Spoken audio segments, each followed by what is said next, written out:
ప్రతి ఇంట్లో కూడా ఎలా అయితే మనం చిన్న చిన్న మెడిసిన్స్ ఆ తర్వాత థర్మామీటర్ పెట్టుకుంటారో అలా ఒక టీడీఎస్ మీటర్ ప్రతి ఇంట్లో కూడా ఉన్నట్టయితే మీరు ఎంత టీడీఎస్ వాటర్ తాగుతున్నారు. ఎందుకంటే మందన్న మానేచ్చేమో సార్, కొంచెం మన మినరల్ వాటర్ ఒక రోజు మానేసి ఏదైనా నార్మల్ వాటర్ తాగితే మనకి అది చాలా మందికి అది నచ్చట్లేదు. ఎందుకంటే మనం యాక్సెప్ట్ చేయట్లేదు మన బాడీ. కాబట్టి ఈ మినరల్ వాటర్ అనేది అంత ఒక టైప్ ఆఫ్ అడిక్షన్ అయిపోయింది జనాల్లో. సో మీరు ఏ వాటర్ తాగుతున్నారు అనేది ఒక చిన్న నోట్ అన్నమాట.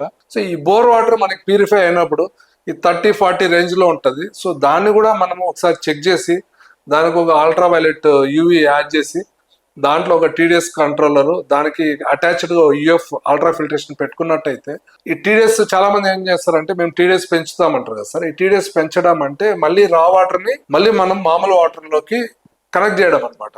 సో ఒక చిన్న ఇదేంటంటే ఈ రా వాటర్ ని మళ్ళీ మనం ప్యూర్ వాటర్ లో కలిపినప్పుడు ఓన్లీ టీడీఎస్ మీటర్ పెట్టి కనెక్ట్ చేసినప్పుడు ఏమవుతుందంటే మళ్ళీ ఆ బ్యాక్టీరియా అనేది ప్యూర్ వాటర్ లోకి వెళ్ళే ఛాన్స్ ఉంటుంది. సో అక్కడ మనం ఒక చిన్న యూఎఫ్ ఫిల్టర్ పెట్టి దానికి ఒక టీడీఎస్ అడ్జస్ట్మెంట్ పెట్టి సో ఆ వాటర్ మనం వాటర్ లో కలిపినట్టయితే మనము టీడీఎస్ అనేది పెంచుకోవచ్చు.